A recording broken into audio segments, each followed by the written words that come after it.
everyone, it's KingKat, and it's time to chat, right? So, everyone, let me remind you of the events that have unfolded thus far, right? So, we were warned about mail in ballots that they would prevent a true, authentic elections. We were warned about foreign interference in the elections, right? We were told about the Insurrection Act.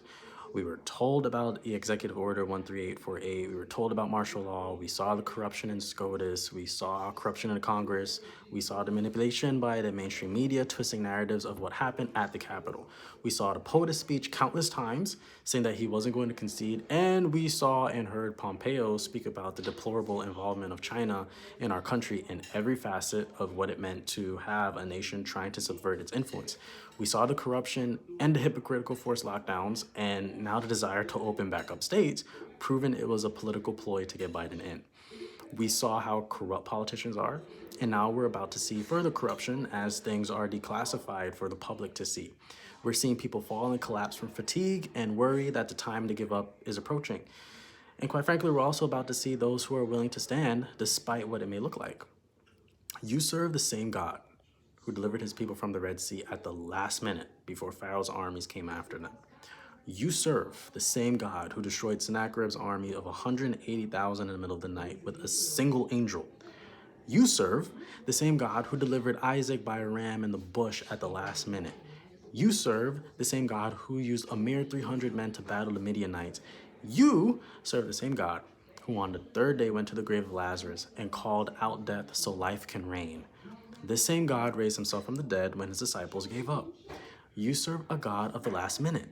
Keep your hope, keep your fire burning, keep your eyes on Jesus, the calmer of storms. The best is yet to come, and this is getting exciting.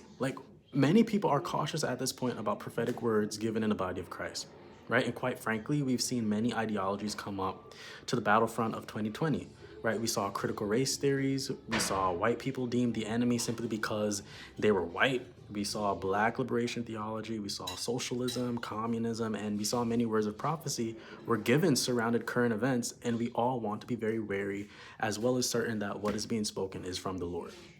Right, but 1 Corinthians 13, 9-12 says, we know in part and we prophesy in part. We don't know the full picture, but God has shown us in part what to expect. So we can prophesy in part.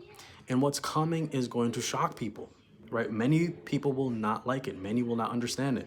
But God is moving, and it is something to be extremely elated about, right? So we are at critical mass with full expectation of what the Lord is about to do.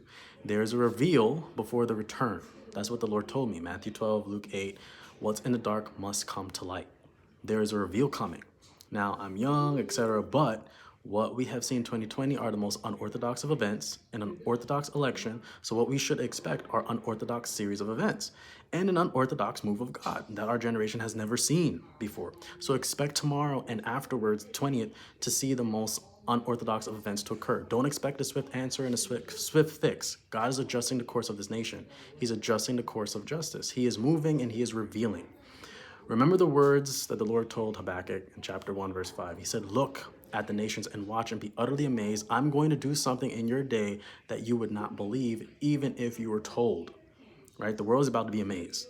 Stand firm, stand in faith. The best truly is yet to come. Don't worry.